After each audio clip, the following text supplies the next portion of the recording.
ọmọ Allah tí wọ́n náà dẹ̀ dá lóhùn. ṣé ẹyọ ọmọ ìyá mi ní Islam, àwọn nǹkan tí mo fẹ́ fún yìí, àwọn nǹkan tí àwọn olùmọ̀ ti lò, àwọn èèyàn tó ṣíwájú wa tó ti lò, tó jẹ́ ní pé ó jẹ́ bẹ́ẹ̀. ó náà ní pé Ramadan opportunity ńlá ni wallahi láti gba nǹkan tó fẹ́ lọ́dọ̀ Ọlọ́run. àwọn àsìkò kan wà tí Anobi wa Muhammad sọ̀sán fúnra ẹ̀ tó fi tó wa létí pé kò sí èèyàn tó máa ṣàdúrà nínú àwọn àsìkò yẹn tí Ọlọ́run ò ní gbà. so àdúrà yẹn, àdúrà tí wọ́n bá ṣe láwọn àsìkò yẹn lọ́dọ̀ Ọlọ́run gbígbà ló máa ń sábà fi jẹ́. àwọn ìṣesí kan náà wà tí èèyàn gbọ́dọ̀ fi bẹ Ọlọ́run tó yẹ pé tí wọ́n bá fi àwọn ìṣesí yẹn bẹ Ọlọ́run ní ọ̀pọ̀lọpọ̀ ìgbà gbígbà nàdúrà yẹn máa jẹ́. bẹ́ẹ̀ náà ni àwọn ibì kan ààyè kan wà lórí ayé tí wọ́n bá ṣàdúrà ń bẹ ní ọ̀pọ̀lọpọ̀ ìgbà àdúrà yẹn máa jẹ́ gbígbà. ẹ̀yọ́ ọmọ ìyá mi ní Islam, nínú àwọn àsìkò tó wà lórí ayé, nínú àwọn ìṣesí kan tí a máa ṣe nínú àwọn àsìkò tó wà lórí ayé, a lot of it ó pamọ́ nínú Ramadan o. àsìkò yẹn, àwọn àsìkò kan wà tó jẹ́ pé special ni, inú Ramadan lọ́lọ́run fi sí, inú oṣù Ramadan lọ́lọ́run fi sí. tábà mọ̀ èyí pé Ọlọ́run Allah subhanahu wa ta'ala ó fi àwọn àsìkò kan sínú oṣù Ramadan ní pé tíyàn bá bẹ Ọlọ́run bẹ́ẹ̀, Ọlọ́run máa sọ àdúrà yẹn di gbígbà. àwọn àsìkò wo báwo dẹ̀ lè yan ọmọdé yẹn ṣe bẹ Ọlọ́run tọ́lọ́ máa sọ àdúrà yẹn di gbígbà. ẹ̀mọ yẹn mi ní Islam, nínú ọ̀nà tí àwa máa ń lò personally, ọ̀nà tèmi máa ń lò nínú oṣù Ramadan, tí Ramadan bá kọjú wa báyìí,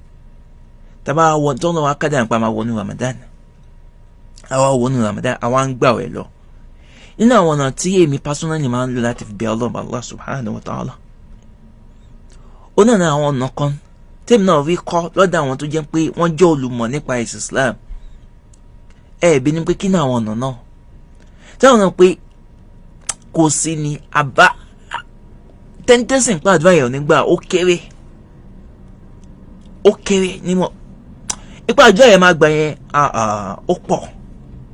ẹ jẹ́ ń sọ àwọn ọ̀nà yẹn fún yín. gbogbo àná la mọ̀ pé Anobi Islam ó sọ àwọn àsìkò tàdúrà máa ń gbà fún wa. ó sọ àwọn bíyàn ṣe ń pe Ọlọ́run bá gẹ́gẹ́ bí pé ó fẹ́ bẹ Ọlọ́run bá fún nǹkan sìn. má kọ̀ jáwọ́ ní àdúrà, má jáwọ́ ní àdúrà bẹ́ẹ̀ pé Ọlọ́run fún mi báyìí, fún mi pé, fún mi lé, fún mi mọ́tò, fún mi kí, má jáwọ́ ní àdúrà bẹ́ẹ̀. Anobi sọ̀tún ní kó kọ́kọ́ yan ọba tó dá ẹ̀, glorify Allah, yan ọba Allah, gbé Ọlọ́run bá títóbi, kí Ọlọ́run, sọ oríkì Ọlọ́run fọ́lọ́run, tó gbogbo àná là ní oríkì, sọ oríkì tọ́lọ́run jẹ́ láti ní ọkàn ẹ̀ sọ fọ́lọ́run. ìyàn wá ní pé tá bá ní sọ oríkì fọ́lọ́run kò wá ṣe oríkì àwọn oníbíjà ló máa lọ gbé o. ọba alágbádá iná, ọba tí kìíní ṣe gbogbo àwọn oríkì tó jẹ́ pé jákujàku tọ́lọ́run sọ́ra ẹ̀, kò ń ṣe oríkì tá à ń sọ fún yín nìyẹn o. sọ oríkì fọ orúkọ Ọlọ́run fọ́lọ́run. kí ni oríkì Ọlọ́run? Asmaul Husna, orúkọ tọ́lọ́run bá fi tó wa létí tó rẹwà, òun náà lóríkì Ọlọ́run. yí Ọlọ́run, sọ oríkì Ọlọ́run bá Allah subhanahu wa ta'ala fọ́lọ́run. àwọn kankan dẹ̀ wà nínú Usmu Azam ló wà, orúkọ Ọlọ́run bá tó tóbi jùlọ. téèyàn bá fi pe Ọlọ́run ọba ẹ̀, wàláhì Ọlọ́run máa dá lóhùn. ó dẹ̀ pọ̀ lóríṣiríṣi táwọn fa àdàkalẹ̀ bíi ya hayyu ya qayyum. tó bá wí ya hayyu ya qayyum nínú àwọn gbólóhùn tọ́lọ́run nífẹ̀ẹ́, nínú gbólóhùn tọ́lọ́run nífẹ̀ẹ́ ni kò pè pẹ̀lú Allah. nínú àwọn gbólóhùn tọ́lọ́run nífẹ̀ẹ́ ó pọ̀ rẹpẹtẹ, má jà lọ síbẹ̀ tó yá àsìkò. so yí Ọlọ́run pẹ̀lú oríkì ẹ̀. Anobi sọ̀sán lẹ́ni tó bá yí Ọlọ́run bẹ́ẹ̀, lẹ́yìn náà ṣe Asalatu fún Anobi wa Muhammad sọ̀sọ́lá, ní kí Ọlọ́run bá Allah kó ṣe ìkẹ́ àti gẹ̀ fún òjíṣẹ́ sallallahu alaihi wasallam, ẹni tọ́lọ́run nífẹ̀ẹ́ ní ìfẹ́ tinútinú, ní ìfẹ́ tó jẹ́ pé Ọlọ́run ń dá orúkọ ẹ̀ pẹ̀ láì má fi Muhammadu Rasulullah sí. ṣe notice ẹ̀ tọ́lọ́run tàbá ní la ilaha illallah, wallahi kí ló máa tẹ̀lé ọ̀rọ̀ ẹ̀mọ̀ yá mi, Muhammadu Rasulullah. Ọlọ́run ní fẹ́ dá orúkọ ẹ̀ pẹ̀, tàbá dé Allah, Ọlọ́run máa fi Muhammad, ẹ ti mọ̀ pé Ọlọ́run bá wallahi nínú wo ẹ̀dá tó dá, Ọlọ́run ṣe bẹ́ẹ̀ fún anybody yàtọ̀ sí Anobi wa Muhammad sallallahu alaihi wasallam lọ́lọ́run ṣe bẹ́ẹ̀ fún. pé tàbá ti rí Allah o, ibi ìkan tó kejì la máa rí, tàbá rí ara ẹ fi Muhammad sílẹ̀ ẹgbẹ́ ni. kò dẹ̀ ń jẹ́ pé Ọlọ́run Muhammad sallallahu alaihi wasallam ń bá Ọlọ́run bá kẹgbẹ́ láà. Muhammad sallallahu alaihi wasallam ń ṣe ẹgbẹ́ Ọlọ́run, ẹ̀dá Ọlọ́run ni. ọlọ́run ló ní àṣẹdá ànábì wa Muhammad sallallahu ẹrú dẹ̀ ló ń jẹ́ fún ọlọ́run but pòlíńkọ́ ọlọ́run bá Allah wà fana laka dhikrak ọlọ́run ó gbé pọ̀ ànábì sallallahu ga ó ṣe lẹ́nu kan tó jẹ́ pé màmá wọn tiẹ̀ títí láíláí ni tí ọjọ́ àìkè àmọ́ máa rántí ànábì sallallahu tó pé nígbà tí ọlọ́run máa ní kí àwọn tó ti kú ti pẹ́ tó kọ́ máa jí dìde nínú sàárè ẹni tó máa kọ́kọ́ jí dìde tọ́nà máa kọ́kọ́ jí dìde òun náà ní ànábì Muhammad sallallahu òun náà kọ́ máa kọ́kọ́ jí dìde nínú sàárè òun ló máa ṣíwájú bani Adam àwọn ọmọ Ádámọ̀ ànábì sallallahu ló máa ṣíwájú wọn so ìfẹ́ tọ́nà ní sànábì sallallahu kò ń ṣe kékeré nípa ìfẹ́ tọ́nà ní sànábì sallallahu ànábì sallallahu ni ó máa kọ́kọ́ jẹ́ olùṣìpẹ̀ lọ́nà máa kọ́kọ́ gbà láàyè pé lọ́ọ́ ṣìpẹ̀ torí gbogbo àná la mọ ìtàn yẹn pé lọ́jọ́ àìkíámọ̀ nígbà táwọn ọmọ ẹ̀dá èèyàn tó bá ti ń dúró títí láíláí tó ti ń dúró títí àwọn àfáà mi ní 50,000 years ni ọmọ ẹ̀dá èèyàn ni ọmọ Ádámù àfi dúró lọ́jọ́ àìkíámọ̀ tó ń retí ọba wọn ọlọ́run ò tí ní ìdè níbi ibẹ̀ náà lọ́nà máa fi fa ohun yìí ọ̀nà máa fa síbi gègé orí wa báyìí táwọn míì máa làágùn àwọn míì máa ṣẹ́ ẹ̀gùn so ó máa ti sún ọmọ bàní Ádámù pé wàhálà yìí pọ̀ ìró ẹ̀yí pọ̀ so máa torí ẹ̀rẹ́ pé ẹjẹ́ lọ wá àwọn ànábì ọlọ́run ká lè lọ bẹ̀ ká pè wọ́n pé kó bá wa lọ bẹ̀ ọlọ́run pé kọ́ ọlọ́run wá bẹ̀rẹ̀ ìdájọ́ báyìí ìnira yìí ó ti pọ̀ jù so ibi tó ti lọ bá ànábì Adam tó lọ bá ànábì Ibrahim tó lọ bá ànábì Musa gbogbo wọn pátápátá máa reject ọmọ bàní Ádámù pé àwa ò lè tóbi láti lọ bá ọlọ́run ní àsìkò yìí torí pàwọn náà ní ẹrù táwọn náà fẹ́ gbé so títí tó máa bá ànábì Isa alayhi salam tẹ́yìn Christian mọ̀ sí Jesus Christ gbogbo ọmọ Ádámù lọ bá ànábì Jesus ànábì Isa alayhi salam pé ìwọ ànábì Isa ìwọ lọ́ọ́ kàn báyìí o àti lọ bá Musa ní ò lè gbà wálẹ̀ ìwọ Isa alayhi salam ìwọ ní ọlọ́run bá láwọn oníṣẹ́ o tí àwọn bá ní ìsọ yìí wọ́n bá lọ sọ fún ọba tó ránṣẹ́ pé kó bẹ̀rẹ̀ ìdájọ́ sọ ọ́ dé ọ̀dọ̀ ànábì Isa náà máa ní pé ẹrù tèmi náà tó mi gbé o ọlọ́run gbà mí láàyè yẹn láti lọ bá òun kí pé kí wá ní kó wá bẹ̀rẹ̀ kí ló fẹ́ bẹ̀rẹ̀ nǹkan tí mo bá gbà yín níyànjú ni pé Muhammad tẹ̀lé yẹn ọlọ́run nífẹ̀ẹ́ ẹ lọ bá ànábì Muhammad sallallahu ẹni kó bóyá ó lè bá yín ṣe so àwọn èèyàn wá kó àwọn jọ ọmọ ààrẹ ànábì Muhammad sallallahu ọmọ ní ya Rasulullah ìyà yìí pọ̀ ìnira yìí pọ̀ a lè ju wọn dákun báwa lọ bá ọba tó dá ẹ ọba tó rán ẹni iṣẹ́ pé kó dá kó bẹ̀rẹ̀ ìdájọ́ báyìí tó bá dé ọ̀dọ̀ ànábì Muhammad sallallahu ànábì sallallahu ni pé ẹ má wọrí èmi Ọlọ́run fún ní iṣẹ́ yẹn èmi Ọlọ́run gbà ní ìgbàláàyè yẹn ìgbàláàyè wo ìgbàláàyè ìṣìpẹ̀ the first intercession that will occur on the day of judgment ànábì sallallahu lọ́nà máa gbàláàyè ànábì sallallahu máa gbéra ibi tó ti gbéra ó máa lọ bá Ọlọ́run bá Allah subhanahu wa ta'ala níbi tó ti fẹ́ bá Ọlọ́run bá Allah subhanahu wa ta'ala Ọlọ́run máa kọ́ ní ìṣesí kan tó máa ṣe ànábì sallallahu ìṣesí wo ló máa ṣe lọ́jọ́ náà ó máa lọ sórí ìforíbalẹ̀ sùjú tá máa ń ṣe táwọn máa ń ṣe sùjú kò ní pẹ́ ní sùjú rárá ó ti dìde nìyẹn Allahu Akbar Allahu Akbar Allahu Akbar Allahu Akbar Allahu Akbar pípọ̀ oúnjẹ exercise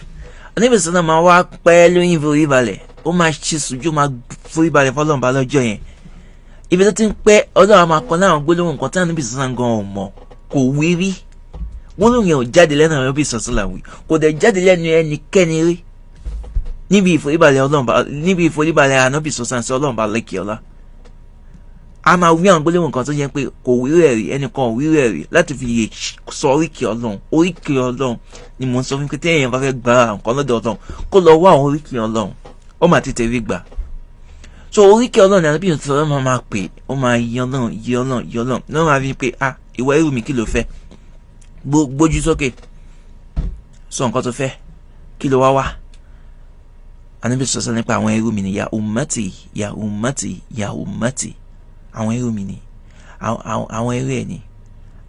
ni àwọn ọmọ mi ni ó ti sún wọn ní kí ìwọ náà bá kó bẹ̀rẹ̀ ìdájọ́ lórí wọn at least kó bẹ̀rẹ̀. ẹni tó fẹ́ wọná náà òun náà ti wà frustrated ó ti wà tired tó bá yẹ inú náà ní ọ̀rọ̀ máa já sí kọ́ ṣàbáwọ́ nínú náà yẹn ìdúró yìí ti pọ̀ jù 50,000 years of standing. Ló ṣe pàtàkì ẹ̀yin ọmọ ìyá mi wallahi ká mójútó ẹ̀sìn Ọlọ́run wallahi.